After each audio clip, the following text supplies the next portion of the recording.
Di tengah denyut kota yang terus bergerak, ada ruang yang menolak lupa. Sebuah pasar yang tidak sekedar menjual benda, tetapi merawat ingatan. Pasar Antik Triwindu, ruang di mana waktu berlapis dan sejarah hidup melalui cerita. Jejak pasar antik Triwindu bermula pada masa pemerintahan Mangkunegoro ke-7. Seorang penguasa yang dikenal terbuka terhadap modernitas, namun tetap berakar pada tradisi. Triwindu adalah satu istilah yang sebetulnya merupakan perhitungan Jawa, yaitu dari kata tri artinya 3 dan windu artinya hitungan 8 tahun. Jadi Triwindu berarti 24 tahun. Nah, apa kaitannya apakah hubungan hitungan itu dengan istilah Triwindu? Karena Triwindu itu merupakan satu peringatan 24 tahun dari Mangkunegoro 7 naik tahta. Beliau naik tahta pertama kali tahun 1916 menggantikan pamannya yaitu Mangkunegoro ke-6. Triwindu itu sebetulnya hanya nama hitungan hari ulang tahun yang ke-24 tahun. Tapi yang paling penting di situ adalah dia menghadirkan buku kenang-kenangan. Nah, kenang-kenangan itu menjadi rebutan. Artinya rebutan, banyak orang terkenal ingin menyumbangkan tulisannya di dalam buku itu. Meskipun hanya artikel kecil, tapi orang Tionghoa, orang dari Pakualaman, tokoh Indo, macam-macam, pengarang buku macam-macam itu meneliti itu. Nah, itu dibukukan dalam satu buku yang namanya Gedeng Book Triwindu atau buku kenang-kenangan Triwindu. Nah, upacara Triwindu itu pada waktu itu besar sekali karena di depan itu dihias dengan hiasan yang biasa dipakai untuk setiap kenaikan tahta, maka lampu-lampu dihias sepanjang Narsopuro itu sampai ke pulau. Dan itu besar sekali.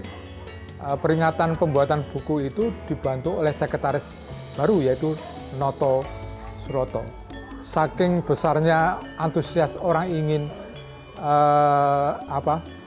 memberikan sumbangan tulisannya, maka buku itu ditambahi cetak ulang dengan suplemen. Jadi ada Gedeng Book Triwindu, ada suplemen Gedeng Book Triwindu. Jadi menjadi buku yang tebal sekali. Nah, itulah sebabnya Triwindu itu menjadi sangat terkenal karena visi Mangkunegoro 7 yang luar biasa yang menyatukan seluruh Jawa itu menjadi gerakan Kongres Kebudayaan Jawa. Dan termasuk salah satu yang terkenal yaitu Thomas Karsten yang pada tahun 1924 menampilkan satu presentasi tentang arsitektur Jawa di Jogja.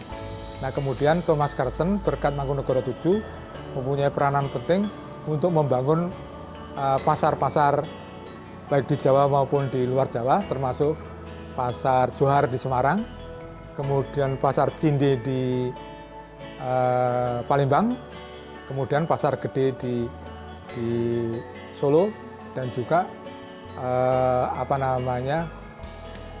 tempat di dalam Pendapat Mangkunegaran yang dibesarkan itu berkat Thomas Karsten yang dibangun pada tahun 1937. Nah, itu latar belakang dari Triwindu. Artinya keterkenalan Triwindu itu bukan masalah tempat pada umulannya, tetapi itu masalah peringatan yang dibukukan yang mempunyai antusias besar. Banyak tokoh-tokoh, semua tokoh itu bersatu, artinya Mangkunegoro 7 itu mampu membuat satu sistem budaya multikultur, artinya tidak ada sekat-sekat yang membatasi hubungan antara etnis yang ada di Jawa. Itu latar belakang dari Triwindu. Seiring berjalannya masa, terutama pasca kemerdekaan, barang-barang lama mulai masuk ke dalam ruang ini. Barang peninggalan keluarga, pusaka, perabot kolonial, hingga artefak keseharian masa lampau, perlahan mengisi lapak-lapak pasar. Berbeda sekali dengan daerah-daerah lain ya pada waktunya. Jadi kalau daerah misalnya Yogyakarta, misalnya bandingannya dengan Yogyakarta, itu belum ada satu pasar antik sebesar itu pada waktu itu, belum ada. Jadi tahun 80-an tidak ada pasar seperti Triwindu. Tapi di sini sudah ada satu pasar dengan komoditas barang yang dulu namanya tweedehan. Tweedehan itu artinya second hand. Tue itu dua, han itu tangan, jadi tangan kedua, berarti itu sudah barang-barang bekas. Nah itu dijual di sini, jadi barang-barang tweedehan itu dijual di pasar Triwindu apa saja. Jadi bukan hanya barang antik, pokoknya barang-barang setrika ya dijual, pacul dijual, keris dijual, kemudian sepatu bekas dijual, kemudian alat-alat pertukangan dijual, maka semua termasuk juga barang antik. Kemudian lama-kelamaan semakin banyak komoditas barang antik yang dijual di sini, maka Triwindu terkenal dengan pasar barang antik. Nah di sini kemudian ini menarik perhatian karena mencari pasar semacam ini sulit sekali, tidak mudah. Mau di Jakarta mau di mana mau beli, apa di Ancol atau di mana tidak gampang. Di Surabaya juga tidak gampang, di Jogja juga tidak gampang. Butuh galeri, tapi orang mau beli galeri kan lalu harga pasti mahal, maka dia akan menuju kepada pasar yang populer, yang di Solo sudah berkembang sejak dulu, yaitu ada pasar barang antik itu ada di Triwindu. Maka ini menjadi pasar yang tempat istilahnya destinasi untuk para wisatawan sampai sekarang. Dari sinilah identitas baru terbentuk. Triwindu sebagai pasar barang antik, ruang di mana masa lalu diperjualbelikan sekaligus dikenang. Namun sejarah Triwindu tidak sepenuhnya tertulis. Ia hidup dalam ingatan para pedagang, dituturkan dari generasi ke generasi. Saya mendapat cerita itu mungkin dari orang tua dahulu, lajeng dari sesepuh pedagang pasar Triwindu sini. Jadi ya itu tadi ceritanya,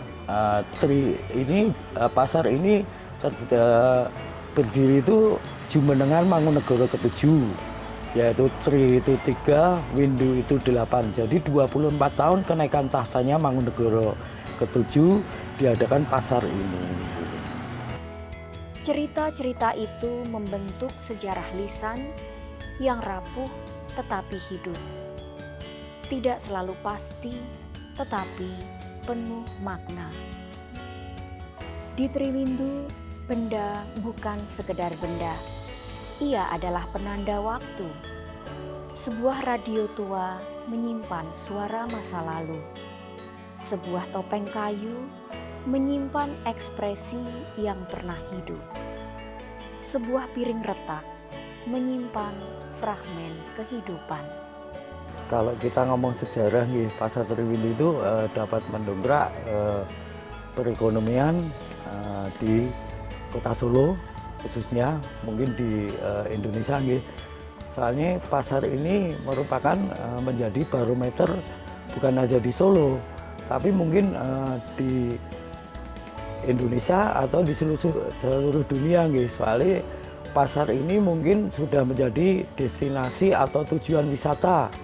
Mungkin jenengan lihat dari peta internasional mungkin sudah ada pasar Triwindu ini. Soalnya pasar Triwindu ini termasuk pasar yang paling tua di Indonesia, khususnya untuk jualan barang-barang antik. Pasar antik Triwindu bukan hanya warisan benda. ia adalah warisan cara mengingat. Warisan budaya tak benda hadir dalam cara pedagang bercerita, cara pembeli memahami, dan cara masa lalu dipertahankan dalam percakapan sehari-hari. Untuk melestarikan paguyuban Pasar Triwindu telah mengupayakan cerita dalam bentuk poster supaya para pengunjung itu bisa membacanya, di mana Pasar Triwindu itu ada sejak kapan, cerita-cerita itu ditulis, dan juga bukti-bukti foto telah saya pasang di ruang-ruang publik, di depan dan juga di ruang publik yang di atas. Kini Triwindu berada di antara dua dunia, tradisi dan modernitas. Generasi baru datang, teknologi masuk. Namun, satu hal tetap bertahan, cerita. Ya, sebagai ketua paguyuban saya tergerak untuk melibatkan anak muda, dikarenakan di sini sebagian besar yang berjualan generasi tua yang hampir pensiun, sedangkan untuk penerusnya saya berharap bisa berkelanjutan. Dengan adanya anak muda ini saya mendorong untuk inovasi-inovasi untuk zaman ini di dalam berjualan lebih modern, sehingga saya menggerakkan mereka bagaimana cara berjualan lebih modern tapi tidak meninggalkan tradisi pasar ini. Saya mendorong mereka untuk mengeksplor lagi pasar ini, apa yang bisa keluar, sehingga di generasi yang milenial dan generasi Gen Z bisa masuk ke sini lebih banyak, bisa juga berkunjung ke sini dan juga berbelanja di sini. Ternyata di sini tempat yang unik, dan juga kalau saya dari dulu melihatnya di sini adalah yang dijual adalah barang-barang bercerita tentang masa ke masa. Jadi mereka bisa belajar juga, anak muda, oh ternyata ini tahun ini bisa mengerti. Dari masa Mangkunegoro ke-7 hingga hari ini, Triwindu telah melintasi zaman.